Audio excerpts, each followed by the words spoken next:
करो यत्पादं भुजसेनव स्वीयानां तन्निजाचार्यान् प्रणमामि मुहुर्मुहुः। यदनुग्रहतो जन्तुः सर्वदुःखातिगं तमहं सर्वदा वन्दे श्रीमद्वल्लभनन् अज्ञानतिमिरान्धस्य ज्ञानाञ्जनशलाकया चक्षुरुन्मीलितं येन तस्मै श्रीगुरवे नमः। नमामि हृदये शेषे क्षीराब्धिसायिनं लक्ष्मीसहस्रलीलाभिः सेव्यमानं कलान्त चतुर्भिश्च तेभिस्तथा षड्भिर्विराजते योषौ पंचतारितये नमः।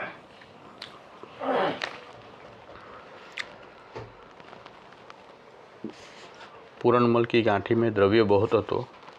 सो एक समय रात्रि को पूरणमल को देवी जीव जानी श्री गोवर्धन स्वप्न में कहे, जो ब्रज में गोवर्धन पर्वत है ता हम प्रकट भये हैं, सो तू आए कि हमारो मंदिर समराओ और श्री आचार्य जी को सेवक हो। तब पूरणमल जागी के सवेरे भये सगरो द्रव्य भेलो करी व्रज में श्री गोवर्धन धर के आई दर्शन किए। पाछे रामदास भीतरिया सो पूछे, जो मोको श्रीनाथ जी के मंदिर संवरावे की आज्ञा दीनी है, सो मैं आयो हूँ। तब रामदास सुदू पांडे सब कहे, जो श्रीनाथ जी तो श्री आचार्य जी के ठाकुर हैं, सो अब 2-4 दिन में श्री आचार्य जी पधारे वाले हैं। तब उनसे पूछी के उनकी आज्ञा हो तो मंदिर संवराओ। पाछे श्री आचार्य जी पधारे। तब पूरणमल ने दंडोत करी, विनती करी, जो महाराज मोको सेवक करिए और श्रीनाथ जी मंदिर संवरावे की आज्ञा करी है, सो आपो आज्ञा देव तो मैं संवराऊँ। तब श्री आचार्य जी पूरणमल को नाम निवेदन कराई कहे, आग्रह ते कारीगर बुलाओ। सो पूरणमल ने कारीगर बुलाए। तब श्री आचार्य जी वासो कहे, मंदिर को नक्शा करी लाओ। तब कारीगर ने मंदिर को नक्शा शिखरबंद कियो, ध्वजा कलश सहित। तब श्री आचार्य जी कारीगर सो कहे, हमारे ठाकुर को मंदिर शिखरबंद ध्वजा कलश को नहीं, नंदराय जी के घर की नहीं करो। तब कारीगर ने दूसरी बार घर की नहीं कियो। तब श्री आचार्य जी के हस्त में नक्शा को कागज आयो। तब वही शिखरबंद ध्वजा कलश सहित। तब श्री आचार्य जी कहे, शिखरबंद क्यों किए? तब कारीगर ने कही, महाराज हम तो घर की नहीं किए हते, सो अब शिखरबंद ध्वजा कलश भये ताको कारण तो हम जानत नहीं। तब श्री आचार्य जी कहे, हम बैठे हैं, हमारे आगे नक्शा तैयार करो। तब कारीगर ने घर की नहीं, जैसे श्री आचार्य जी कहे या रीति सो किए। तब नक्शा तैयार भयो। तब वही शिखरबंद ध्वजा कलश चक्र बह गयो। तब श्री आचार्य जी जाने, जो श्री ठाकुर जी की इच्छा यह है, जो जगत में पूजाए बहुत जीव उद्धार करेंगे, सो देवालय की रीति यहाँ राखनी उचित है। तब श्री आचार्य जी श्री गिरिराज जी सो पूछे, जो प्रभु इच्छा तुम्हारे ऊपर मंदिर बनाए की है, सो मंदिर बनेगो। तब लौकिक रीति सो तुमको श्रम बहुत होएगो। तब श्री गोवर्धन जी कहे, हमको परम सुख है, हमारे ऊपर प्रभु के लिए जो करे ता पर मैं प्रसन्न हूँ। ताते सुखते मंदिर के लिए लौकिक रीति सब करो और मोको कछु दुख नहीं। ताहीते पाछे श्री गुसाई जी हूँ वैष्णव को सेवा दर्शनार्थ गोवर्धन पर चढ़न देते और जहाँ तहाँ बिना सामग्री सेवा बिना चढ़न की आज्ञा नहीं।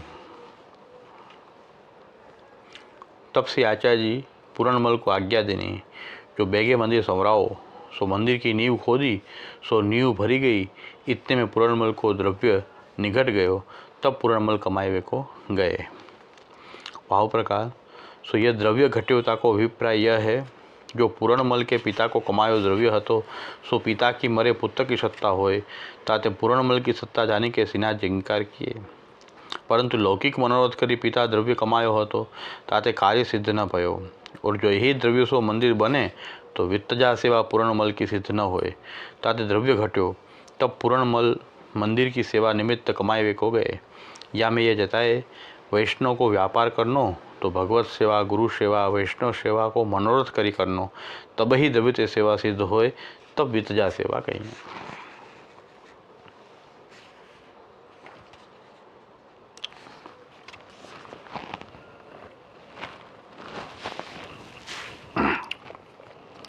આપણો વિષય એ છે કે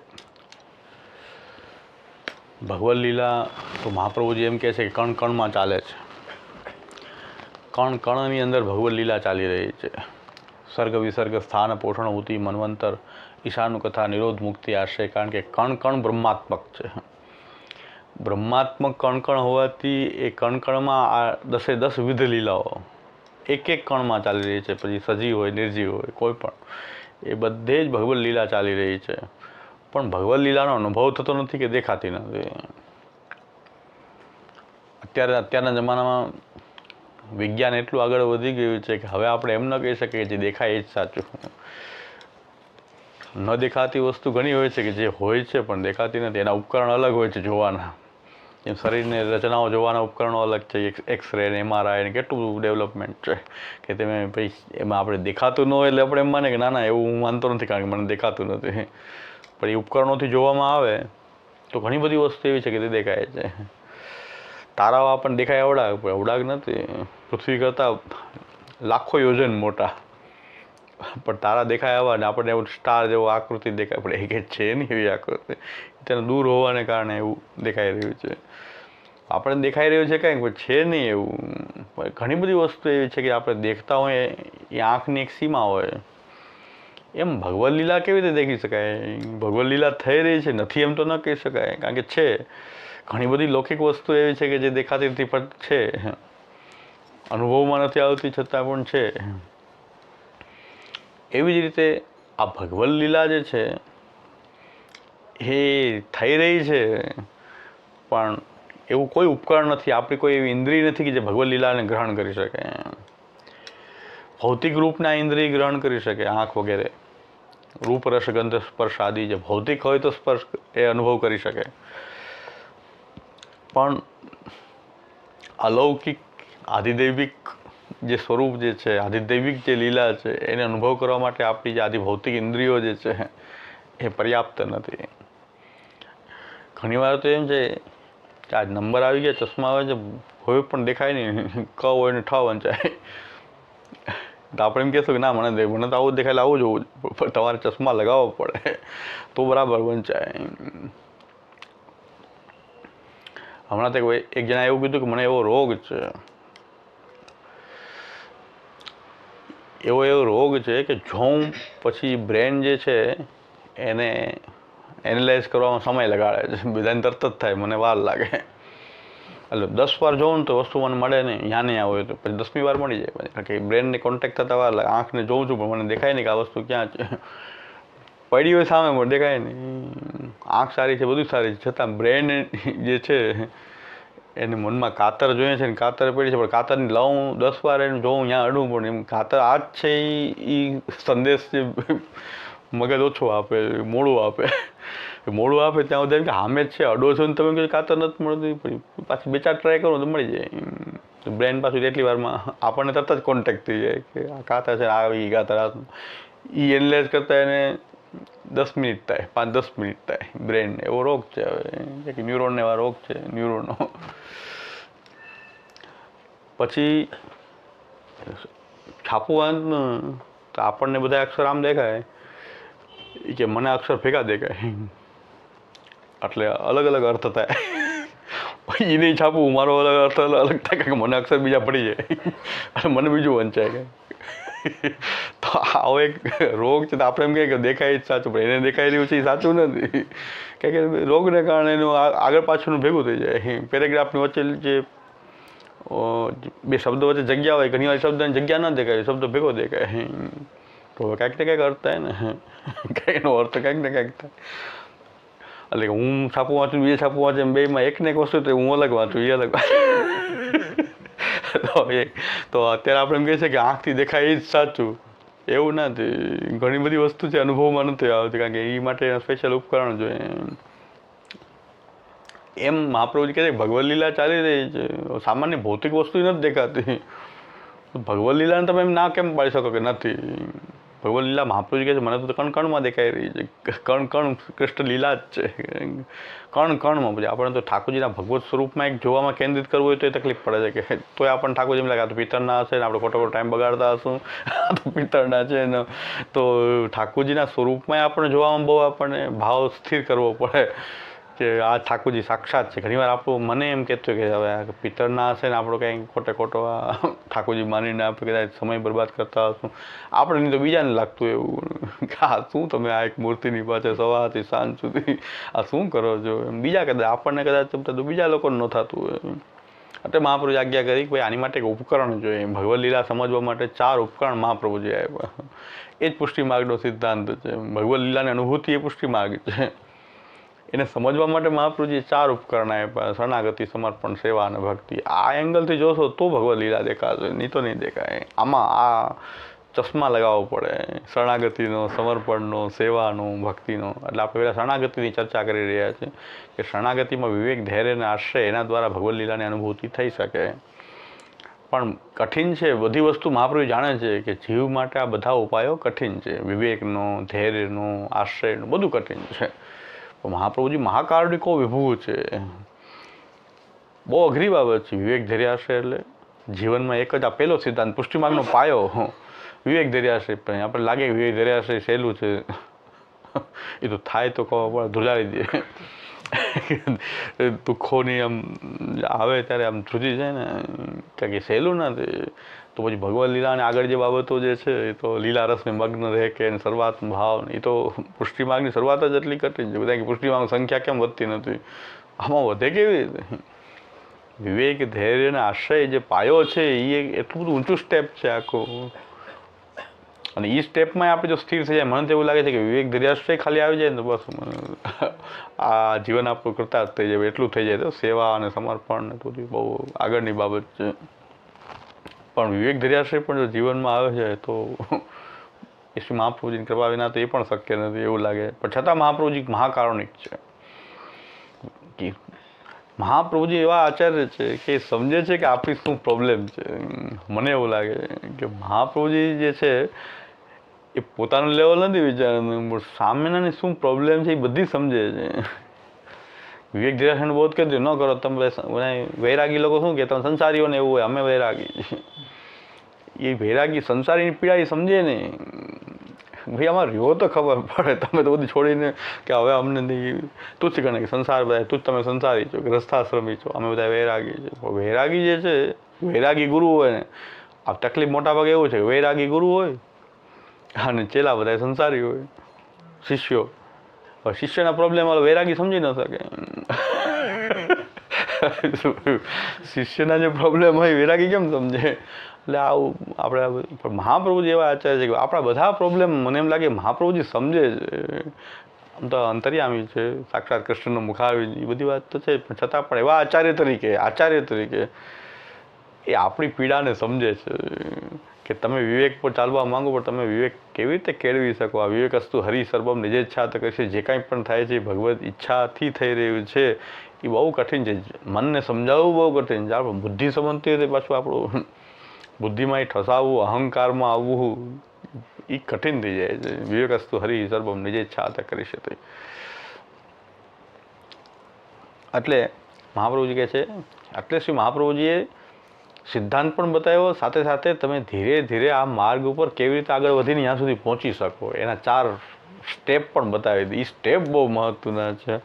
એટલે મને તો કારણ કે હું તો એટલો જ અધિકારી છું, વિવેક, ધૈર્ય, આશ્રયમાં ચાલવા માટે પણ સક્ષમ નથી, પણ એટલો અધિકાર માનું છું કે એટલું થઈ જાય તો ઘણું. એટલે વિવેક, ધૈર્ય, આશ્રય ગ્રંથ આવે એટલે મારી ગાડી અટકી જાય. વારંવાર એના ઉપર ફોકસ કરવાનું. ભાઈ ઘણી વખત એમ થાય કે આ પાછું કહેવાનું રહી ગયું, આ કહેવાનું, આ ગ્રંથમાં આ કહેવાનું રહી ગયું. વિવેકનો ટોપિક આખો આપણે જોઈ લીધો છે, છતાં પણ પાછું રહી ગયું છે એક વસ્તુ. એ આજે મારે ખાસ કે ભાઈ મહાપ્રભુજીએ આ 4 સ્ટેપ આપીને આપણે ત્યાં સુધી પહોંચી શકાય, પણ તમે શરૂઆત તો કરી શકો કાંઈક. મહાપ્રભુજી એવું પોઝિટિવ એપ્રોચ છે કે ભાઈ કાંઈક તો કરી શકો ને. બહુ અઘરું છે, બેસી જાય તો શું થાય કે અઘરું છે આ તો બહુ, એટલે આપણાથી નહીં થાય. તો મહાપ્રભુજી આજે આપણે મારે એ કે વિવેક, ધૈર્ય અને આશ્રય ત્રણેયની અંદર મહાપ્રભુજી ત્રણેય ઊંચી વાત છે, બહુ હાઈ ઊંચી વાત છે ત્રણેય. પણ હા, ઊંચી હોય એનો મતલબ શું છે કે ન થઈ શકે? મહાપ્રભુજી કહે છે નહીં, થઈ શકે છે. આ 4 સ્ટેપ જે છે એમાં એક એક પગથિયું ચડીને આપણે ત્યાં સુધી પહોંચી શકીએ. વિવેક અસ્તુ હરિ સર્વમ નિજેચ્છા તક કરી શકે. પણ સૌથી મોટી વસ્તુ છે કે નિષ્ઠા. આપણને શ્રી મહાપ્રભુજીના વચનો પર ચાલવાની તૈયારી આપણી હોય એ આપણી નિષ્ઠા છે કે મારે આ ચાલવું છે, આ માર્ગ ઉપર ચાલવું છે ગમે એમ કરીને. મારી અંદર મહાપ્રભુજીનો સેવક હોઉં તો મારી અંદર વિવેક ધૈર્યાશ્રય કેમ ન હોય, મારી અંદર વિવેક ધૈર્યાશ્રય હોવા જોઈએ. એ પ્રકારની નિષ્ઠા આવે કે મારે આચરણ કરવું છે પુષ્ટિ માર્ગનું. વિવેક ધૈર્યાશ્રય આપણે 84-252માંથી લાભ નથી મળતો એનું કારણ શું છે? આપણે એમ માને કે એ બધા ભગવદીઓના ધર્મો છે, આપણા થોડા છે. પણ કાંઈક તો આપણે એ સ્ટેજ સુધી પહોંચવા માટે કાંઈક તો માર્ગ અપનાવવો જોઈએ ને. આપણે એમ કીધું ખાલી વાંચી લેવાય ને બધું કરીને પાછું પધરાવી દે 84 એ માર્ગ ઉપર ચાલ્યા 252. આપણે પણ કાંઈક તો પ્રયત્ન કરવો જોઈએ ને, તો 84-252માંથી માર્ગદર્શન મળે કે એમના જીવનમાંથી આપણે કંઈક લેવું તો જોઈએ ને. ખાલી રોજ ભગવદ વાર્તા કરી પુસ્તકને બંધ દડાઈને કરીને પાછું આપણે એમ જ માને કે એ આપણે કંઈ કરી ન શકીએ, કારણ એ તો ભગવદીઓ હતા, મોટા હતા, એ જ કરી શકે, આપણે ના કરી શકીએ. મહાપ્રભુજીનો એવો આગ્રહ છે કે ભલે ઊંચામાં ઊંચી વાત થાય પણ એનું કંઈક પ્રારંભિક પોઈન્ટ તો હોય ને, ત્યાં તો આવવું જોઈએ ને. ગિરનારના 10,000 પગથિયા છે પણ કમસે કમ પહેલા પગથિયા ઉપર ઊભા તો રહેવું જોઈએ ને, કે ત્યાંથી શરૂઆત થશે. એક એક સ્ટેપ ચડીને 10,000 પગથિયા ચડશું, 10 દિવસે ચડાય, કોઈ એક દિવસમાં ચડી જાય તો ભાઈ આપણે નબળા છીએ તો આપણે 10 દિવસે ચડશું, પણ થોડા ચડીએ, 10 ભાગ કરી નાખશું આપણે, પણ એક દિવસ ચડીને ઉતરીને આવી જાય પાછા. હું તો હજુ સુધી એકે વાર ગયો નથી, 52 વર્ષ થઈ ગયા. તો બધા ક્યાંથી આવતા મહેમાનો બધા આવે એ ગિરનાર છે. મેં તો કદી ચડ્યો નથી ક્યારેય. વધારેમાં વધારે 1000 પગથિયા, બહુ તો 1000 પગથિયા ચડ્યા, એનાથી વધારે તો મને સરખું લાગ્યું. મેં કીધું આમ જ કરતું જાઓ ને, એના કરતાં રિટર્ન 1000માં તો બધું સરખું જ લાગ્યું કે પગથિયા ચડ્યા જાઓ. આ બધું ખાય દેખાય, હા દેખાય. તો પછી મેં કીધું આમાં બીજું કંઈ. મને એવું લાગે કે અરસિક દૃષ્ટિ હોય ને, કોઈક રસિક દૃષ્ટિ હોય કે જેને રસનો અનુભવ થાય, ચડવામાં બહુ આનંદ આવતો. મને બધું, હું અરસિક વ્યક્તિ છું એટલે મને મેં કીધું મને નહીં સમજાતું. મેં કીધું આમાં મને બધું સરખું જ લાગે છે, એટલે પાછા ઉતરી જાઓ. આમાં છે શું, ખાલી થાકવાનું જ છે ને. બધું સરખું લાગે. એવી રીતે બધા તાજમહેલના બહુ વખાણ સાંભળ્યા હતા, બહુ વખાણ સાંભળ્યા. તો 1992ની સાલમાં હું તાજમહેલ જોવા ગયો, પછી હજુ સુધી કોઈ દી નથી ગયો. બધા કે 6 કલાક લાગે તાજમહેલ જોવાનું. ઘણા લોકો જોતા હતા એવી રીતે કે કાચ મૂકે ને, કોઈ કાચથી આમ જોતા માર્બલને ચેક કરે, એની કલાકારી કરીને ચેક કરે. ઘણા લોકો આમ ક્યારે નામ એની પર રિસર્ચ કરતા, ઘણા માર્બલને આ કલાકારી કરીને બધું. હું તો અડધી કલાકે નથી, આટો મારી નીકળી ગયો. કે 6 કલાક થાય, મેં બધા ખોટું બોલતા થાય. 6 કલાકે અડધી કલાકે નહોતી. એમાં અંદર લોબાનું બંધ ચાલુ થયું, ભાગો. એમાં કંઈક શુક્રવાર હતો લોબાન. તો મેં કીધું આમ બધા કે બહુ વાર લાગે તાજમહેલ જોવામાં. મેં કીધું અરસિક દૃષ્ટિ અમે કંઈ છે નહીં બીજું કંઈ. આમાં તો એક સફેદ આ બધી આરસનું ઓલું છે. પછી ઘણા લોકો બહુ ચેક કરતા હતા એમાં, ગ્લાસ મૂકીને. એના રસિક હોય એને. એટલે શ્રી મહાપ્રભુજી આપણને ભાઈ કંઈક ઊંચામાં ઊંચી વસ્તુ હોય તો ભલે હોય, એમાં શું વાંધો નહીં, કાંઈક એનું પ્રારંભિક પોઈન્ટ તો હોય ને, પછી એનાથી કંઈક ચડવાનો પોઈન્ટ હોય, પછી એના ચડવાનો. એ દૃષ્ટિથી મહાપ્રભુજી વિવેકની વાત તો બહુ ઊંચી છે. વિવેકસ્તુ હરિ સર્વમ. જે કાંઈ પણ થાય છે, સારું ખરાબ ઇત્યાદિ જે કાંઈ છે એ ભગવદ ઈચ્છાથી થઈ રહ્યું છે. એમાં કોઈ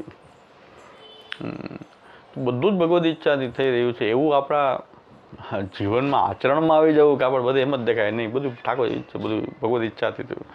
ભગવદ ઈચ્છાથી થયું છે. ઉપરાંત ભગવાનની લીલા છે, સર્વપ્રભુની લીલા છે. ઈચ્છા જો મનમાં આવે કે તો લીલામાં જાતા વાર નહીં લાગે ને. ઈચ્છા બધું થઈ રહી છે એટલે ઈચ્છાથી જે કરે છે તો એનું સ્વતંત્ર થતા એની લીલા જ થઈ ગઈ ને. તો પછી વિવેક આવી ગયો તો પછી લીલા દ્રષ્ટિ તો પાછી ઉત્પન્ન થઈ જશે. બધું ભગવાનની ઈચ્છા થાય એના તરત જ પછી લીલા દ્રષ્ટિ આપણી ખીલી જશે. પણ એની પહેલાં 4 સ્ટેપ બહુ મહત્વના છે. જે શ્રી મહાપ્રભુજી આપણને 4 સ્ટેપ આપે છે કે આ ઊંચામાં ઊંચું સ્ટેજ છે કે ભાઈ બધું ભગવદ લીલા, બધું ભગવદ ઈચ્છાથી થઈ રહ્યું છે. એ આપણો વિવેક છે. જે કાંઈ પણ થઈ રહ્યું છે બધું ભગવદ ઈચ્છાથી થઈ રહ્યું છે. પણ હવે શરૂઆત ક્યાંથી કરવી આ સ્ટેજ ઉપર? તો મહાપ્રભુજી કહે છે બીજું કાંઈ નહીં, ચાલો પહેલું સ્ટેપ એ કરો કે તમારે ચાલવું છે આ માર્ગ ઉપર, શરણાગતિના માર્ગ ઉપર ચાલવું છે. તો પહેલું કામ એ કરો કે પ્રાર્થના કરવાનું તો છોડી દો. એટલું તો કરી શકાય કે ના કરી શકાય? હજી આપણને મનમાં ઠઠાણું નથી કે વિવેકસ્તુ હરિ સર્વમ નિજ છાત કરી શકે. પણ મહાપ્રભુજી કહે છે પહેલું સ્ટેપ એ છે કે તમે ભગવાનને તમારા લૌકિક વૈદિક કંઈક અર્થોની સિદ્ધિ માટે જે માંગો છો ને એ એક બંધ કરી દો. તમારી અંદર વિવેકનું, જેને કહેવાય 25% વિવેક સિદ્ધ થઈ જાય, એ માંગવાનું બંધ કરી દે. 4 સ્ટેપ છે, 4માંથી 25% કામ થઈ ગયું, ખાલી માંગવાનું છોડી દઈએ તો માંગવું, માનતા કરવી, શરત કરવી, સોદા કરવા, સોદા જેવું જ છે. ગિરિરાજજીની માનતા અને યમુનાજીની માનતા, આની માનતા. જુનાગઢમાંથી ગોસ્વામી બાલક પ્યોર તાંત્રિક બની ગયા. વૈષ્ણવ કે મન્યાશ્રય નહોતા, પ્યોર તાંત્રિક. આ વિધિ કરાવે તો આ ખર્ચો, આ વિધિ કરે તો આ ખર્ચો, તમારે આ પ્રોબ્લેમ હોય તો આ ખર્ચો, આનો આ પ્રોબ્લેમ. ગોસ્વામી બાલક આ ધંધો કરે. વૈષ્ણવ પાછા એમ માને કે મન્યાશ્રય નથી. તો ભાઈ વિવેકસ્તુ હરિસર્વમ નિજ, આવો માર્ગ, આ વિવેકસ્તુ હરિસર્વમ નિજચ્છાતનો માર્ગ, એમાં વૈષ્ણવને આ રીતે દોરવામાં આવે કે તમે આ પૈસા આપો, આનો આ કરી દે, આટલો ખર્ચ થાય, આનો આ વિધિ કરી નાખો, તમારો કામ સિદ્ધ થઈ જશે. ઘણા કાકતાલી થઈ જતું, એમાં નથી. કાકતાલી ત્યાંથી કાકને બેસું, દાળને પડવું, કોકનું થઈ જાય એટલે પછી 10 ઘરાક ગોતી આવે કે મારું કામ થઈ ગયું, થવાનું જોઈ લો. કુદરતી કે હાથમાં કેસ લીધો ને થઈ ગયું. એ 10 જણાને ગોતીને આવે પાછું. પુષ્ટિ માગતો નથી, એટલું નક્કી કરે કે આ પુષ્ટિ સંપ્રદાય નથી, ક્યાંક બીજો સંપ્રદાય. એટલું સમજી લેવું પડે. અહીં તો વિવેક નિરાશ્રયની વાત છે, તો અહીંયા ક્યાં કોઈ પ્રાર્થના જ કરવાનું છોડી દઈએ તો મહાપુરુષ કહે છે 25% તો કામ, ટોટલ કામમાંથી 25% કે ભાઈ જે કાંઈ આપણે લૌકિક જીવન હશે ને જીવશું, પણ પ્રભુને પ્રાર્થના નહીં કરીએ. કારણ કે પ્રભુ આપણને હિત જ કરવાવાળા છે, તો આપણે અંતર્યામી છે તો જાણતા જ હોય ને. અંતર્યામી શું, આપણું હિત છે, શું અહિત છે, અને પાછું એ બધું જેને બધું આપ્યું છે તો આપણને આપણું જે યોગ્ય આપવામાં ઉદાર પણ છે. નકર આપણે એને સ્વામી શું કામ માનવું? તો પછી આપણે એક વખત તો કૃષ્ણના માર્ગ ઉપર ચાલીએ, કૃષ્ણને સ્વામી માનીએ, કૃષ્ણને આરાધ્ય માનીએ, તો કૃષ્ણમાં એટલું સામર્થ્ય તો આપણે માનીએ છીએ કે આપણો અંતર્યામી છે, એટલે એ અંદરની બધી વાત જાણે છે, આપણે શું જોઈએ છીએ એ જાણે છે, આપણું હિત કેમાં છે એ પણ જાણે છે. જો પ્રાર્થના ન કરવામાં એટલી બધી બાબત આવી જાય કે આટલી બધી બાબતો હશે તો પ્રાર્થના કરવાનું ક્યારેય પણ એ બધું જાણે જ છે ને. કહેવાનું શું હોય? ખાલી એને એટલું જ કહેવાનું હોય કે અમે આપની શરણમાં છીએ, શ્રી કૃષ્ણ શરણમ. બાકી બધું જાણે છે. શ્રી કૃષ્ણ શરણમ, બસ અમે આપના છીએ. એ તો જાણે જ છે, પણ આપણા મગજમાં એનું શરણ રહે એટલા માટે આપણે બોલવું જોઈએ શ્રી કૃષ્ણ શરણમ. તો પ્રાર્થના ન કરવાથી એક વિવેક સિદ્ધિ થાય છે. 25% કામ થયું. પછી એનાથી આગળ જે છે હજી એક સ્ટેપ આગળ ચડીએ. પ્રાર્થના કરવાનું એટલું નક્કી કર્યું, પ્રાર્થના નહીં કરું. કારણ કે શ્રી મહાપ્રભુજી આપણને વિવેકની બાજુમાં એ તરફ જવા માટે ઉપાય પહેલો એ બતાવ્યો છે કે પ્રાર્થના ત્યાગ. બીજો ઉપાય મહાપ્રભુજી કહે છે હઠ ત્યાગ. બધું ભગવદ ઈચ્છાથી થાય છે. એટલે વિપરીત પરિસ્થિતિ ઉત્પન્ન થઈ છે તો ભગવદ ઈચ્છાથી જ ઉત્પન્ન થઈ છે. તો એમાં આપણે હઠ લઈને બેસીએ કે હું તો આમ જ કરીશ. ઘણા ઉદાહરણથી મેં સમજાવ્યું કે હઠ લઈ લઈએ કાંઈ, આપણે સેવામાં પણ લઈ લઈએ, ધર્મની લઈ લઈએ, આચારની લઈ લઈએ, કાંઈક હઠ ઉત્પન્ન થઈ જાય. તો મહાપ્રભુજી કહે છે ભાઈ આપત્તિનો સમય હોય ત્યારે કોઈ હઠ છોડી દેવી એ વિવેક છે. તમારો ધર્મ એ છે, હઠ રાખવી તમારો ધર્મ નથી. હઠનો ત્યાગ કરવો એ તમારો ધર્મ છે.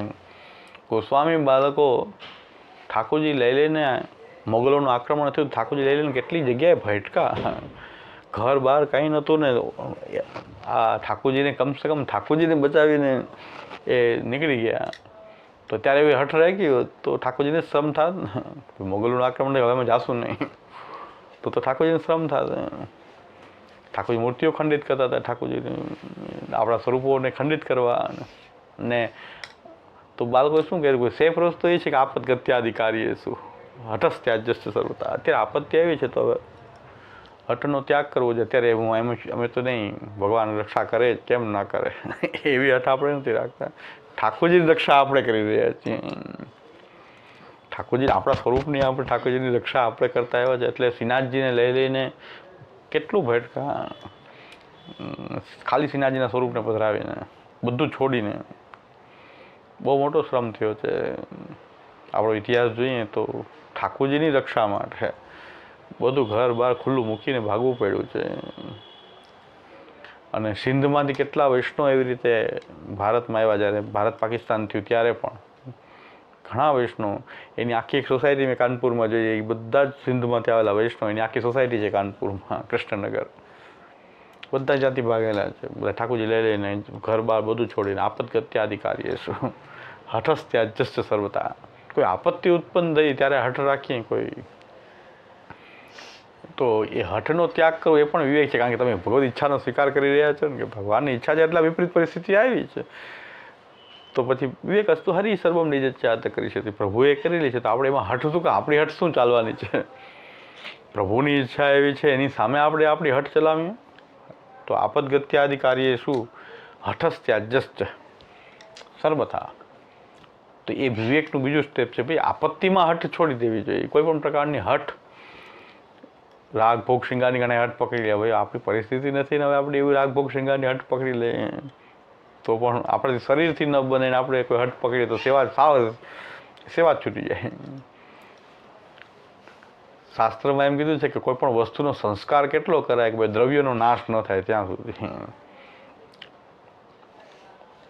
એક સામાન્ય પેન્સિલ હોય ને અણી કાયદા ખાવા પેન્સિલ જ ન રહે ત્યાં સુધી જો મંડી ફાડી આપણે તો દ્રવ્ય નાશ થઈ ગયો. સંસ્કાર ને જેટલી જરૂર એટલી અણી કાઢો એ સંસ્કાર કહેવાય. પણ સંસ્કારને કારણે દ્રવ્યનો નાશ થઈ જાય એ સંસ્કાર તો જે છે પછી મૂર્ખાઈ થઈ ગઈ. એટલો બધો સંસ્કાર કરો કે દ્રવ્યનો નાશ થઈ જાય, દ્રવ્ય જ ન રહે.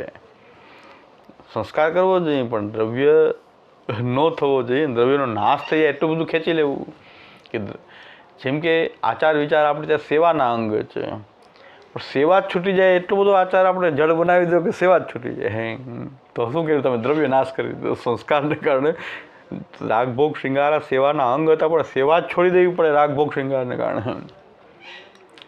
તો મેં કીધું તો પછી દ્રવ્ય નાશ સુધી આપણે એને ખેંચી ગયા. આજે બહુ આનંદનો વિષય છે મારી માટે. આ બહુ આનંદનો દિવસ છે કે મેં એક વૈષ્ણવ ઠાકોરજી પધરાવ્યા હતા એ લોકો 4-5-6 વર્ષ પહેલાં.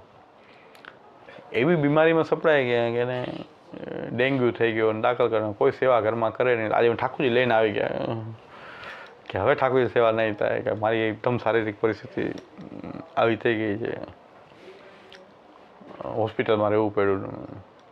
મને ઠાકોરજીની સેવા કેમ થાય? મને કે મારાથી 2-3 વાર નવાય નહીં, 2-3 વારે કે નાવું એટલે અપરસનું દેવું આગ્રહ હોય કે સેવાને કરવાનો.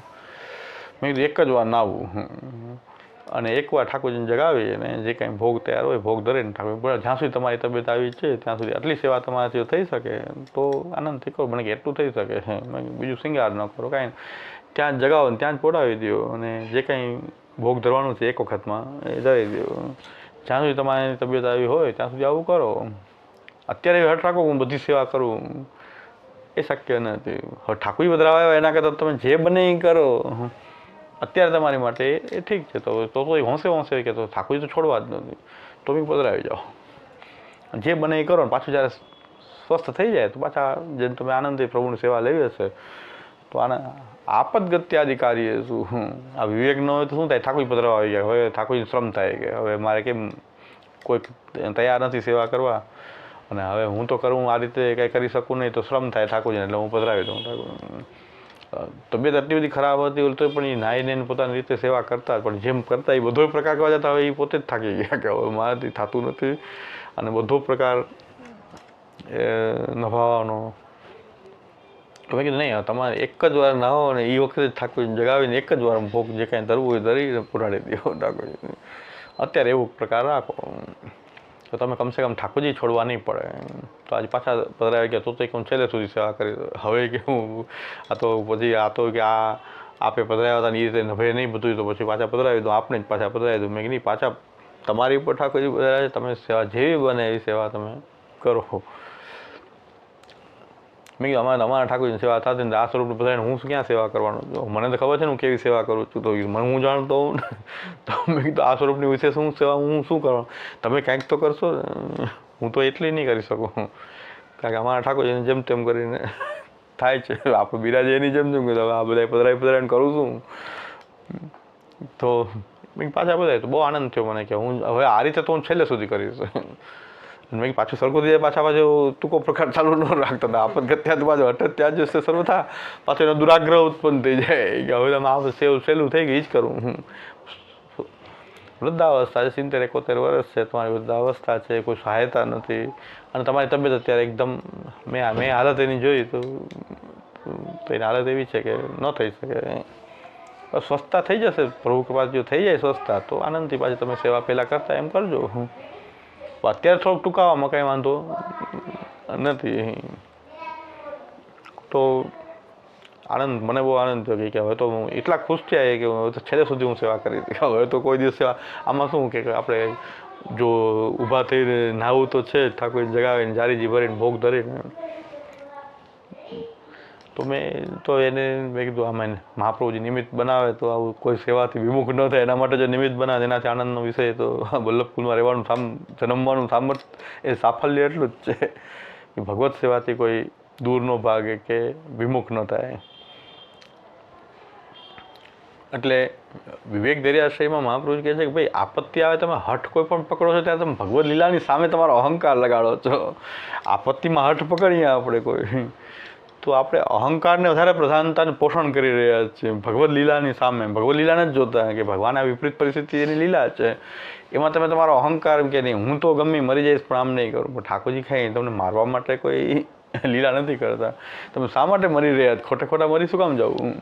તો આપત ગત્યાધિકારી શું હઠસ ત્યાજ્ય છે. જો હઠ છોડતા આવડી ગઈ સમય પ્રમાણે તમે ઠાકોરજીની સેવા કે આપણો જે ધર્મ જે શરણાગતિ એની મહત્તા તમારી અંદર આવી ગઈ તો તમે વિવેકનું બીજું પગથિયું ચડ્યા. એમ મહાપ્રભુજી આપણને સંપૂર્ણ વિવેક સિદ્ધિનો ઉપાય બધા આ મહાકારુણિક સમજે છે કે સીધું કંઈ વિવેક તો ન આવે ના કે તમને વિવેક હરિસ્વરૂપ નીચે બધાને નહીં થાય નીચે છાતા કરી શકે. પણ તમે જો પ્રાર્થના કરવાનું જીવનમાં છોડી દીધું તમે તો વિવેકનું આટલું સિદ્ધ કરી લીધું. આપણને એમ પોઝિટિવ જોવું જોઈએ કે તમારો વિવેક આપણામાં નથી એમ નહીં, પણ આપણે 25% વિવેકમાંની સિદ્ધિ થઈ ગઈ કે આપણે પ્રાર્થના નહીં કરીએ ગમે એ થશે પરિસ્થિતિ. અને પ્રભુ જાણે જ છે અહિત નહીં કરે એટલો વિશ્વાસ કેળવવાનો પ્રયત્ન કરીએ શ્રી કૃષ્ણ શરણમ દ્વારા. વિશ્વાસ ન આવતો હોય તો પણ અમે પ્રાર્થના નહીં કરીએ. તો મહાપ્રભુ કહે વિવેકના તરફ આપણે ચાલ્યા. હા, બીજામાં આપત્તિના સમયમાં આપણે હઠ નહીં કરીએ.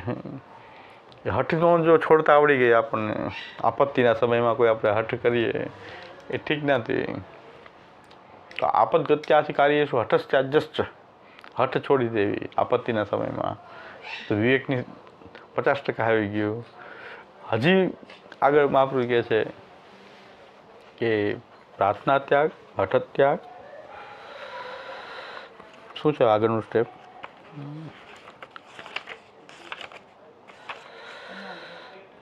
અનાગ્રહ.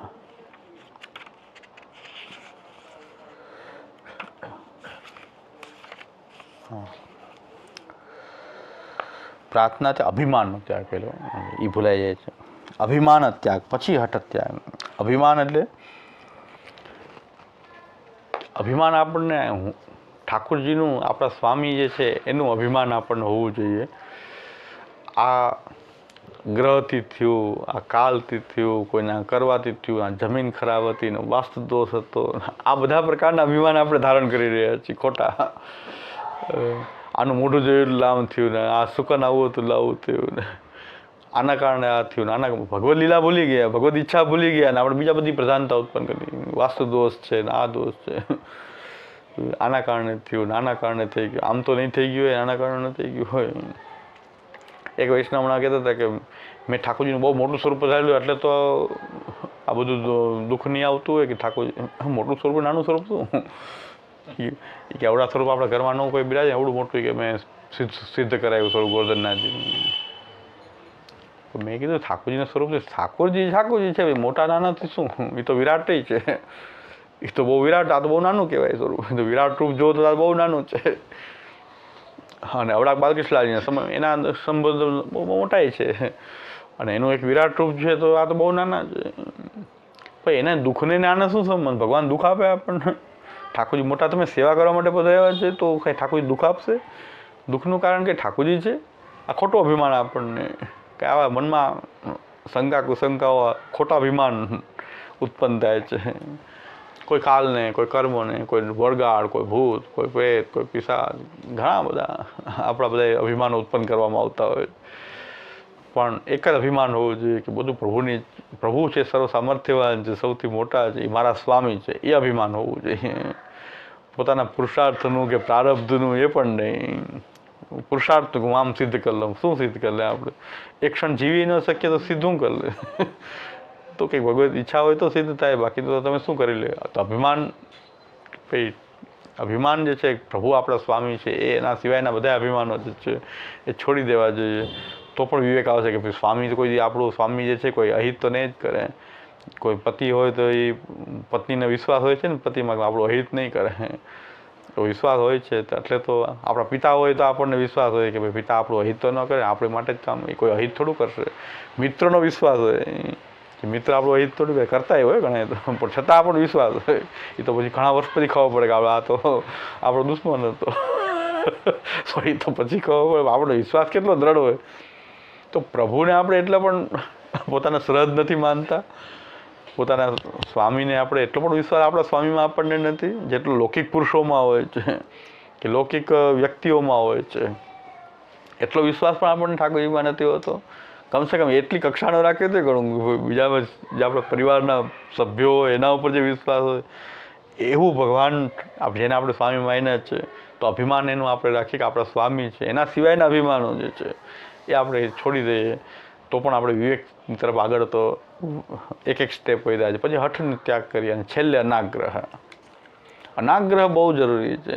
ગયા વખતે આપણે અનાગ્રહની થોડી ઘણી ચર્ચા કરી, પણ અનાગ્રહ પછી મેં કીધું એ જ રહી ગયું હતું કહેવાનું કે અનાગ્રહ માટે હું બરાબર મેં સમજાવી શક્યો કે ન સમજાવી શક્યો. પૂછ્યું હતું કે અનાગ્રહ એટલે શું, પણ મહાપ્રભુજી 2 શબ્દોનો પ્રયોગ કર્યો છે, અનાગ્રહશ્ચ સર્વત્ર ધર્માગ્ર દર્શનમ.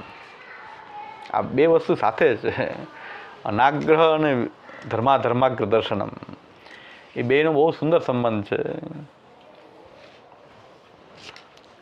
અને એ જો આપણને આવડી ગયું, એ અનાગ્રહ આવી ગયો તો વિવેકની પૂર્ણ, આ 4 થઈ ગયું, છેલ્લું ચોથું સ્ટેપ અનાગ્રહ આવી ગયું તો પૂરેપૂરો વિવેક સિદ્ધ થઈ જાય. એ અનાગ્રહ જે છે એ ધર્માગ્ર દર્શનમ સાથે એને જોઈએ તો કેવી રીતે અનાગ્રહ બે જોડાયેલું છે કે આપણો આગ્રહ ક્યાં હોવો જોઈએ કે તમે પોતાનો ધર્મ શું માની રહ્યા છો. સેવાના ધર્મમાં સેવા કરતા હોય તો સેવા આપણો મુખ્ય ધર્મ છે, સદાકાર રહ્યા. શરણાગતિમાં હોય તો શરણાગતિ મારો ધર્મ છે, કથા પક્ષમાં હોય તો કથા ભક્તિ કરવી મારો ધર્મ છે. પણ તમે જેને ધર્મ માનેલો છે એનો તમારે સંપૂર્ણ આગ્રહ એનો જ હોવો જોઈએ કે ધર્મની સિદ્ધિ કેમ થાય, ધર્મની સિદ્ધિ કેમ થાય એમાં તમારો પ્રયત્ન હોવો જોઈએ કે મારે ભાઈ આજે આપત્તિ આવી છે તો મારે સેવા કરવી છે, સેવા છૂટવી જોઈએ નહીં. તો હું થોડી બાંધછોડ અપરસ આચાર વિચાર મેળમાં થોડીક બાંધછોડ કરીને પણ સેવા ધર્મ નહીં છોડું. આગ્રહ થઈ ગયો, સેવાનો આગ્રહ. પછી અપરસ વગેરેમાં શું થઈ ગયું, અનાગ્રહ થઈ ગયો. અનાગ્રહ એટલે સેવા છૂટી જાય એવી અપરસ મારે નથી જોતી. સેવા છોડાવી દે એવું અત્યારે મારે સેવા કરવી છે, અપરસ ઓછી થાય તો ઓછી. ઘણા લોકો ગામડામાં રહેતા હોય, પોતાનું સ્વતંત્ર મકાન હોય, હવે એ જ વ્યક્તિ સુરતમાં રહેવા જાય તો અહીંયા એક નાના એવી રૂમમાં રહેતો હોય. હવે એ આચાર જે ગામડામાં પાડતો હોય એનું પોતાનું મકાન હોય, મોટું મકાન, એ મોટું સુરતમાં રહેતો હોય તો જોઉં તો એ 1-2 રૂમનું નાનું મકાનમાં રહેવા આવ્યો હોય. એમાં ઘણી જગ્યાએ તો જે છે લેટ્રિન બાથરૂમ એ કોમન છે, એવામાં રહે છે જે નાના લોકો મજૂરી કરવા જાય તો અહીંયા એ આચાર પાડવા જાય ને એમાં મજા જ નભાવી રહ્યા છો ઘણા લોકો. એવી સ્થિતિમાં મજા જ નભાવી રહ્યા છે. તો એને જે ગામડામાં અપરસ રાખી શકતો એવું તો અહીં રાખવા જાય એ શક્ય જ નથી. પણ સેવા અને મર્યાદા તો પણ નભી રહી છે, તો એની માટે તો એનો આગ્રહ છે સેવાનો, અને સેવા કરી રહ્યા છે. અહીંયા આ પ્રકારે સેવા થાય છે. ગામડામાં જે રહીને પોતાનું જ મકાન હોય, પોતાનું બધી વ્યવસ્થા, બહુ મોટી વ્યવસ્થા હોય, અને એ વ્યક્તિ જ્યારે આવી રીતે રહેવા જાય તો ત્યાં તો એને સેવા કરવી છે. તો હવે એમને કંઈક આગ્રહ સેવાનો ધર્મ સેવા છે તો એનો આગ્રહ રાખવો જોઈએ. બાકીની વસ્તુમાં આગ્રહ છે. ધર્માગ્ર દર્શનમાં મહાપ્રભુ શું કહે છે, ધર્મ અને અધર્મનું અગ્રદર્શન કરવું, અને એમાં પણ લૌકિક કરતાં વૈદિક ધર્મ મોટો, વૈદિક કરતાં ભગવત ધર્મ મોટો. આ વિવેક રાખવું જોઈએ ભાઈ, લૌકિક વૈદિક ધર્મ કરતાં ભગવત ધર્મ મોટો છે. અને સેવા એ ભગવત ધર્મ છે. સેવા સ્મરણ કરવું એ ભગવત ધર્મ છે.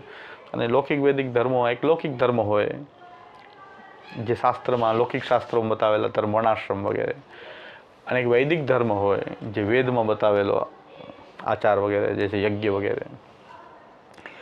એ ધર્મ કરતાં ભગવત ધર્મ મોટો છે. આજે ઊંધું થાય છે, ઠાકોરજીની સેવા કરતાં સોમયજ્ઞ મોટો લાગે આપણને. કે સ્વાહા સ્વાહા વર શટ થતું હોય ને એ મોટા મોટા કુંડ હોય તો એમ કે ખરેખર ધર્મ અહીંયા વધારે રોજ આપણે ભગવત સેવા ઘરમાં કરતા હોય તો આપણને એમ લાગે કે આના કરતાં મોટો ધર્મ આ છે. જલ્દી સેવા કરીને ચાલો યજ્ઞની ફરતી પરિક્રમા ફરી લ્યો. મહાપ્રભુ ઉલટું કહી રહ્યા છે, ધર્મા કે દર્શનમ, ભગવત ધર્મની શ્રેષ્ઠતા હોવી જોઈએ ને આ બધા ધર્મો એની આગળ કોણ છે. તો આટલું આવડે ગયું કે ભાઈ દરેક સ્થિતિમાં મારે મારો ધર્મ એટલે ભગવત ધર્મ જે શ્રી મહાપ્રભુજી આજ્ઞા કરે છે એ ધર્મ મારે માટે મુખ્ય છે. બાકીના વસ્તુઓમાં એનાથી વિરુદ્ધ કોઈ હોય તો એને વિક્ષેપ કરતું હોય તો એના તરફ અનાગ્રહ. એક આ અર્થ પણ કર્યો હતો, ગયા વખતે મેં અર્થ કર્યો હતો, એ પણ એક અર્થ છે કે દુરાગ્રહ આપણને ઉત્પન્ન થઈ જાય કે હવે આપત્તિમાં જે ધર્મ તમે છોડ્યો એટલે એવી આપણે એ હઠ પકડી લઈએ કે હવે કોઈ આગ્રહ રાખશું જ નહીં, એવો દુરાગ્રહ થઈ ગયો. એવા દુરાગ્રહોથી મુક્ત થવું એ પણ અનાગ્રહ છે. દુરાગ્રહથી મુક્ત થવું, ખોટા આગ્રહથી મુક્ત થવું અનાગ્રહ. તો અનાગ્રહ સુધી આપણે પહોંચી ગયા તો વિવેક સિદ્ધિના 4 સ્ટેપ છે. આનું પાઠ કરવો અને સાથે સાથે જીવનમાં આપણે ક્યાં પહોંચ્યા એનું રોજ પાઠ એટલા માટે જ કરીએ કે આપણે આપણા જીવનમાં આવ્યું, જીવનની પરિસ્થિતિઓમાં આપણે આ શું નિભાવીએ છીએ. શ્રી ગુસાઈજીના સેવક વિઠ્ઠલદાસ કાયસ્થને ગુસાઈજી એક જ ગ્રંથ ભણાવ્યો, વિવેક દરિયા. એના પાઠથી આખું પુષ્ટિ જીવન જીવી લીધું. વિવેક વિઠ્ઠલદાસ કાયસ્થ ગુસાઈજીના સેવક કોડા માર્યા તો કોડા લીધા, પણ એમને કીધું વૈષ્ણવ છું, એ ના કીધું કે મારે વૈષ્ણવતાનો ઉપયોગ ખાલી કોડામાં ન મારે એટલા માટે વૈષ્ણવતાનો ઉપયોગ કરવો. આપણે તો 5 રૂપિયાનો ફાયદો થતો હોય તો એ કહી દે કે અમે વૈષ્ણવ તો 5 રૂપિયા ઓછા થતા હોય તો આપણે 5 રૂપિયા માટે એમ કહી દઈએ કે અમે વૈષ્ણવ પુષ્ટિ માર્ગી છે, સેવા કરીએ છીએ, બધું કહી દઈએ. આપણે જો 5 રૂપિયાનો ફાયદો થતો હોય તો સેવા કરીએ એ કહી દઈએ કે અમે સેવા કરીએ, અમારે ઠાકોરજી બિરાજે. તો એ અવિવેક થઈ ગયો ને કે તમને લૌકિક વસ્તુ તમને સેવા ધર્મ કરતાં મોટી લાગી રહી છે એટલે તમે એને ફાયદો કરવા માટે એનો ઉપયોગ કરી રહ્યા છો.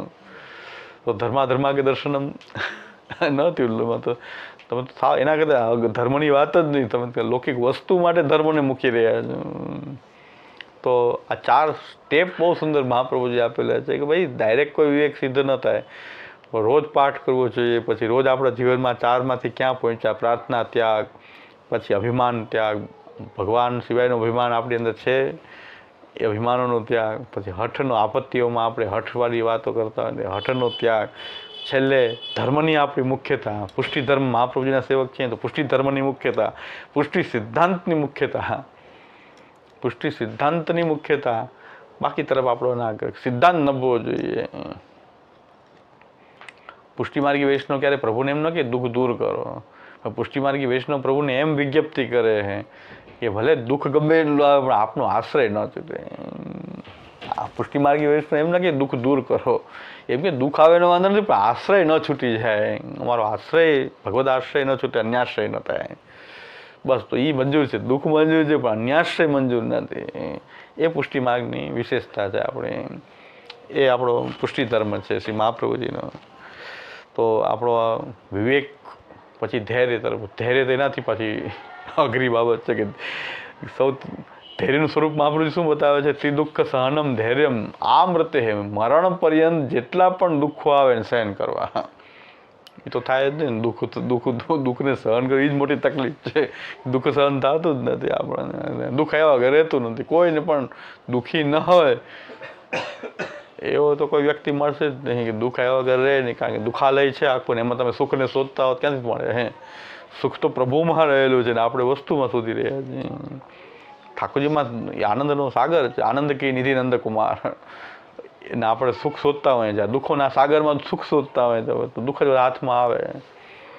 પણ દુઃખને સહન કરવું બહુ કઠિન છે. મહાપ્રભુજી કે જે કઠિન છે પણ એના 4 સ્ટેપ મહાપ્રભુજી બતાવે કે આ 4 સ્ટેપ, એક સ્ટેપ પાલન કર્યું તમે ધૈર્ય તરફ આગળ વધ્યા. એક સ્ટેપ આગળ વધ્યા એ જો ન થાય એ ન જવું જોઈએ, પણ શું થાય રહ્યું છે એનું કે તમે આગળ વધી રહ્યા છો એના પણ મહાપ્રભુજી ત્યાં 4 સ્ટેપ બતાવે છે. એ સ્ટેપથી આપણે ધૈર્યને પણ સિદ્ધ કરી શકીએ. અને એટલા કૃપાળુ મહાપ્રભુ કે વિવેક ધૈર્ય સિદ્ધ ન થાય તો કાંઈ તો આશ્રય સિદ્ધિત્વ તરફ તો.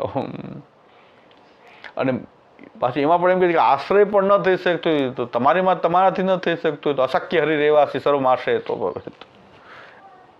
અશક્ય વા સુશક્ય વા સર્વથાશ્રમ નમઃ. પ્રભુને શરણે થઈ જાઓ. પ્રભુ તમારી માટે શક્ય નથી, પ્રભુ માટે પ્રભુ તમારો આશ્રય બની જશે. એટલે આ વિવેક ધૈર્ય આપણી માટે બહુ મહત્વનું છે, આપણા બધા માટે, મારા જેવા માટે પણ. એટલે હું એના પર વધારે ભાર દઉં છું, એટલે વારંવાર રિપીટ કરું છું. કોઈને એમ લાગતું હોય કે આગળ નથી વધતી ગાડી, પણ આમાં આગળ વધી, આપણે આગળ ક્યાં વધી રહ્યા છીએ? આપણા વિવેક ધૈર્ય આવી જાય તો આગળ વધ્યા કહેવાય. પાઠ કરીને તો આગળ વધી જાય. આપણે ભણાવી દઉં, પ્રવચન તો ખૂબ કર્યું, વિવેક ધૈર્ય મેં ઘણી વાર પ્રવચન કર્યું, પણ એ તરફ જવામાં હજી પાપા પગલી જ છે. પ્રવચન તો ખૂબ કે ટીકાઓ સહિત પ્રવચન કરેલા છે. પણ જ્યારે આચરણ કરવાની વાત આવે ને તો આમ પગ ધ્રુજવા મળે. તો કે ભાઈ આ તો છે તો નહીં આપણામાં, આ ધર્મ ક્યાં છે? હમણાં જ એક વૈષ્ણવ મારી બહુ વાવા કરતા, પહેલાં એક વૈષ્ણવ, મેં કીધું વાવા કરો એ ખોટું છે, પછી બહુ વાવા કરે કે અમે એના અંતરને ખાસ, અમે તો આમ ને તેમ, બહુ પ્રવચનથી શીખા. હવે મારો તો મગજનો કંઈ ધડો ન હતું, કે કહેવાય ગયું. તો હવે એમ કે ઢોંગી છે. એ કે ઢોંગી છે, સેવા નથી કરતા, આમ નથી કરતા. મેં કીધું એ હવે જ સાચું બોલે.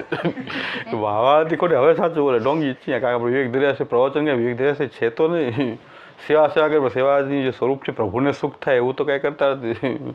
સેવા ગરબડ ગોટા કરીને આપણે સેવા કરી એવો આખો ક્રમ નભાવી દે મંગલાથી સેન્દ્રથી, કે સેવા કહેવાય? સેવા ઠાકોરજીને સુખ થાય એવો તો વિચાર જ નથી. ઠાકોરજીને સુખ થાય. હવે સાચું બોલે. ધન્યવાદ ને પાત્ર, હવે મારું કલ્યાણ કરશે. અત્યારે તો વાવામાં તો મને ખબર, મને ખબર હોય ને કેવો હું, એ વાવા ભલે ને કોઈ તો મહાપ્રભુજી કહી દે તો શું થઈ ગયું? આપણને ખબર ને આપણે ક્યાં છીએ, આપણી શું ઓકાત શું છે આ માર્ગમાં. આ વિવેક ધૈર્યની સિદ્ધિમાં ફાફા પડી રહ્યા છે, આમાં ક્યાંથી આગળ વધી શકાય? હવે એ બધા બોલે છે કદાચ, મેં કીધું એ મને ક્યાં કીધું હવે આમ કહે છે ઢોંગી છે, એમાં બિલકુલ ભાવ વધે નહીં, ખોટા છે, સેવા કરતા નથી, ખાલી ઢોંગ કરે. બધી હવે બધું સાચું બોલે. તો ઓલા ભાઈને એમ છે કે અમે કીધું, પણ મેં કીધું તમે કીધું આ હવે બધું સાચું બોલે. અત્યાર સુધી જતું વાવા ખોટી, કારણ કે મને ખબર હતી કે હું આમાં મારે કંઈ વાવા કરે એવા આપણે છીએ નહીં. હવે આપણું જે બરાબર વર્ણન કરે એ સાચું વર્ણન છે. હવે કોઈને મારા પરિચય જાણવો તો એની પાસે જ મળવું હોય, હું કહી દીધું તો સાચો પરિચય જો. તો આવ્યું છે કે આપણે વિવેક ધૈર્ય બહુ જરૂરી છે આપણે બધા માટે. ક્યારેક આપણને ઉભરો આવી જાય તો કોઈ સારું બની જાય, પછી કોઈ ગાળું દેવા માંડે. આપણે બધી એવી સ્થિતિ છે બધાની. કારણ બીજાને એક અંગ વાંકા, આપણે તો 18 અંગ વાંકા છે.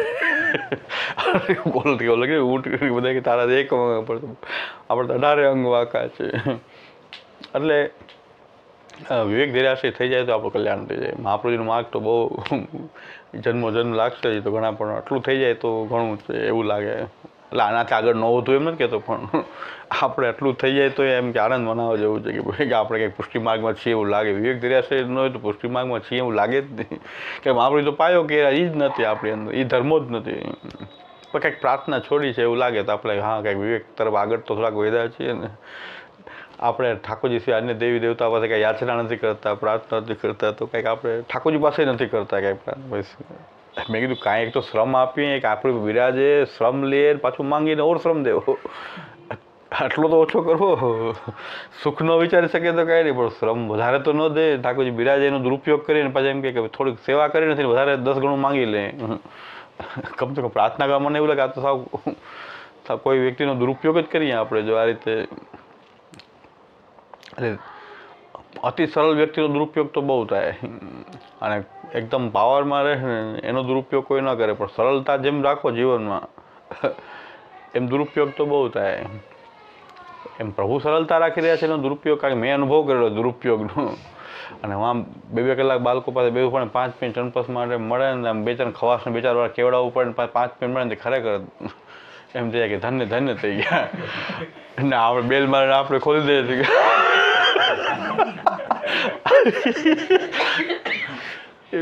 આમ મારા એક અંતરંગ આમ સ્નેહી છે, ખૂબ બહુ વૃદ્ધ ઉંમરના છે, એને તો મને મોઢે મોઢ કીધું. આવ્યા, મેં દરવાજો ખોલીને બેઠા, મને કે આપ તો બિરાજો જ છો ને, પણ પિયુષ બા પછી નહીં મળે, તો પહેલાં અહીંયા જ્યાં હું વીવીઆઈપી છે. મેં કીધું કે આ ટાઈમ થઈ ગયો ને એટલે કે શું એ પછી મળશે નહીં, પહેલાં ત્યાં જાઓ તો ત્યાં જાઉં, પછી આપ તો છો જ ને. મેં કીધું હું તો ક્યાં જવાનું. પાછું બેલ મારશે, પાછું કોઈ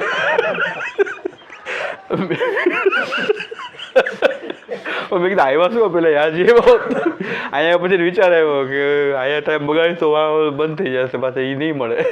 તો મેં ત્યાં પહેલાં જાઓ. પછી પાછા આવ્યા ને પછી 2 કલાક બહાર નીકળ્યો જ નહીં. અહીંયા જઈને આવ્યો મેં કીધું 2 કલાક બહાર નીકળવું ને આજ ભલે બેસે. મેં કીધું હા, મેં કીધું મને મોઢે એમ કહે કે એ પહેલાં પછી તમને વાત કરી જ આપણી સાથે, પણ એ કે પછી કે પહેલાં અહીંયા જઈએ હું, પછી એ મળતા નથી, પછી પાછા 8 દિવસે વારો આવે. તો આવું રાખો ને તો બહુ મહત્વ રહે. અહીંયા ધન્ય થઈ જાય ખાલી આમ. આ તો બેલમાં કે મને મોઢે કહી શકું પેલા અહીંયા જઈએ આપ તો છો જ ને. મેં કીધું હું તો જ છું. સરળતા રાખો, દુરુપયોગ ચાલુ થઈ જાય.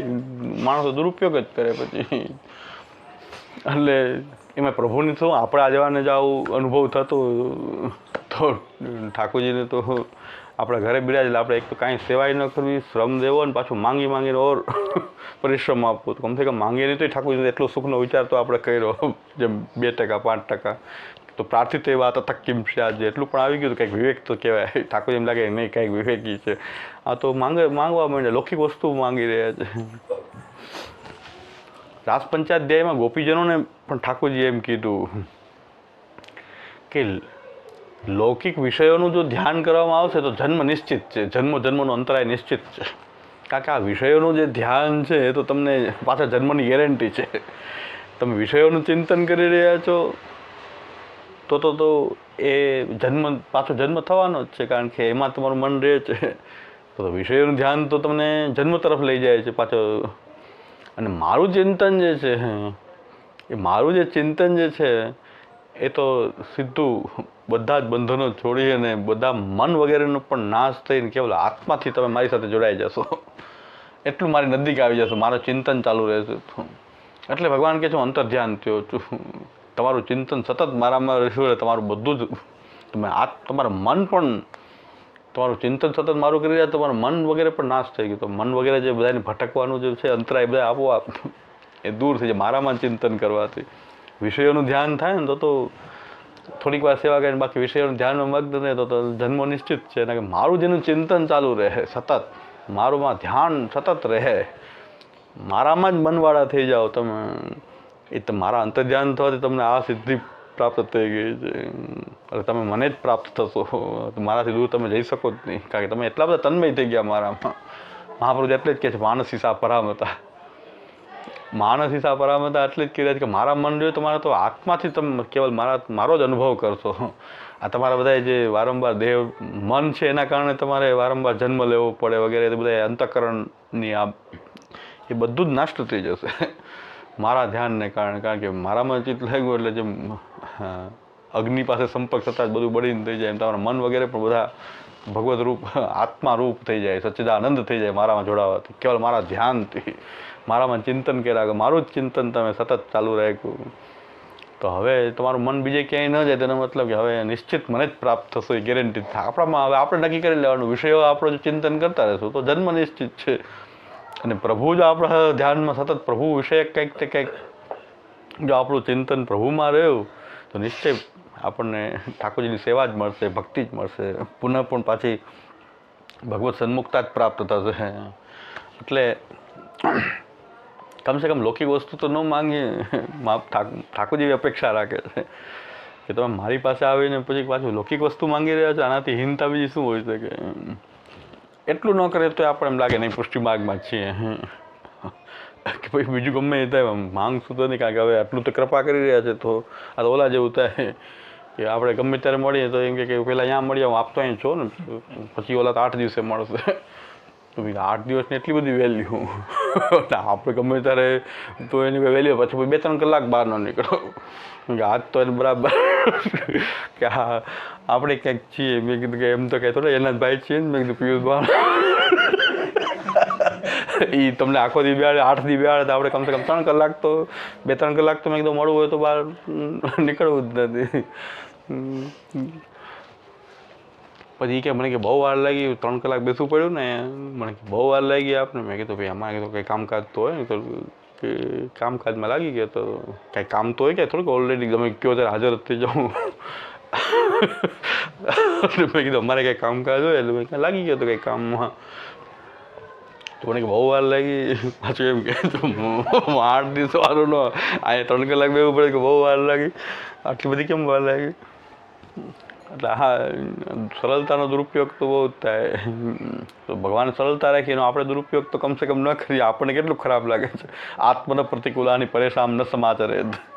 આમ ધર્મનો પાયો આ છે આપણે ત્યાં. ધર્મ પછી આવશે, પહેલાં આ વસ્તુ આવવી જોઈએ. આત્મન પ્રતિકૂલાની પરેશાન ન સમાચરે. તમને જે ખરાબ લાગે છે બીજા માટે ન કરો, પછી તમે ધર્મમાં આવી શકો. ત્યાં સુધી તમે ધર્મનું પાલન ન કરી શકો. આત્મન પ્રતિકૂલાની, જે તમને નથી ગમતું, તમને કોઈને ગાળ દે નથી ગમતું, તમારે કોઈને દેવી તો ન જોઈએ ને. તમને ગમતી નથી તો તમને કોઈ ગુસ્સો કરે ન કરે, તમારે ગુસ્સો ન કરવું જોઈએ. આત્મન પ્રતિકૂલાની, તમને જે નથી ગમતું એ ન કરો તો પછી તમે કંઈક ધર્મની વાત કરવાના લાયક છો. ત્યાં સુધી તમે કોઈ ધર્મની વાતને લાયક નથી. પુષ્ટિ માર્ગની તો વાત જ જવા દો. શાસ્ત્રોક્ત ધર્મ પણ એમ કે પેલા નીતિ પછી ધર્મ. તો નીતિ આપણી આવી છે આત્મન પ્રતિકૂળ. ઘણા કહે કે હિન્દુ ધર્મ બહુ અપમાન કર્યું, બધાને બહુ ત્રાસ આપ્યો. મેં આપી જ ન શકે. સનાતનીઓ કોઈને ત્રાસ આપી શકે નહીં જો સનાતન ધર્મને સાચી રીતે માનતો હોય તો. કારણ કે આત્મન પ્રતિકૂળ અમારે તો પાયો છે. આત્મન પ્રતિકૂલાની અમે ત્રાસ કેમ આપી શકીએ? પણ સનાતનીના નામે કોઈ કરતું હોય, સનાતન ધર્મ એને અપનાવ્યો ન હોય હૃદયથી તો કરી શકે. પણ સનાતન ધર્મી કોઈ દિવસ જો સાચો ધર્મિસ્ત હોય તો એ કોઈનું ખરાબ કરી જ ન શકે. એ તો કોઈ વ્યક્તિ કરી રહ્યો છે, ધર્મ ક્યાં કરી રહ્યો? ધર્મ એવું શીખવાડતો નથી ને. વ્યક્તિ કોઈ હવે ધર્મનો આભાસી હોય એવું શક્ય છે. એટલે ઠાકોરજી સાહેબ પ્રાર્થના ન કરીએ ને તો પણ આપણો કંઈક વિવેક સિદ્ધિનો એક સ્ટેપ તો આપણે આવી ગયું છે. આ તો આવી શકે, ઘણા કંઈ ન આવી શકે એવું થોડું છે. પ્રાર્થના ન કરવી તો આટલું તો આપણે કરી શકીએ ને. પછી અભિમાન ઠાકોરજીનું રાખી દઈએ, પછી હઠનો ત્યાગ કરીએ અને સેવા અને આપણો ભગવત ધર્મ છે એની મુખ્યતા રાખીએ. શરણાગતિ હોય તો શરણાગતિની મુખ્યતા રાખીએ. એનાથી વિરુદ્ધ જે કંઈ હોય એના તો આપણે આગ્રહ ન રાખીએ. આ રીતે વિવેકની સિદ્ધિ થઈ શકે. આવી ધૈર્ય પણ બહુ અઘરી બાબત છે. દુઃખ આવે આપણને ગમે જ નહીં તો પણ દુઃખ તો આવવાનું જ છે. તો કંઈક આપણે એનો ઉપાય તો કંઈક કરવો જોઈએ. તો તે દુઃખ સહનમ ધૈર્યમ, આ એનો ઉપાય છે પણ બહુ કઠિન છે. ધૈર્ય રાખવું બહુ કઠિન છે. મહાપ્રભુજી માને છે કઠિન છે. ત્યાં પાછા 4 ઉપાય મહાપ્રભુજી બતાવે કે આ 4 ઉપાય કરો તો સરળ થઈ જશે. કઠિન વસ્તુ પણ સરળ થઈ જશે. પણ 4 ઉપાય તો કરો. તો આ રીતે આગળ આપણે કરવું. દૃઢૈન ચરણન કેરો ભરોસો, દૃઢૈન ચરણ શ્રી વલ્લભ ચંદ્ર છટાવિન, સબ જગ માજ અંધેરો ભરોસો, દૃઢૈન साधन और निहिया कली में जासु हो सूर कहा कहे द्विविधयांधरो, बिना मोल को चेरो भरोसो, दृढ़ चरणन केरो भरोसो. श्री वल्लभाती, श्री गोपीनाथ जी, श्री गोसाई जी पर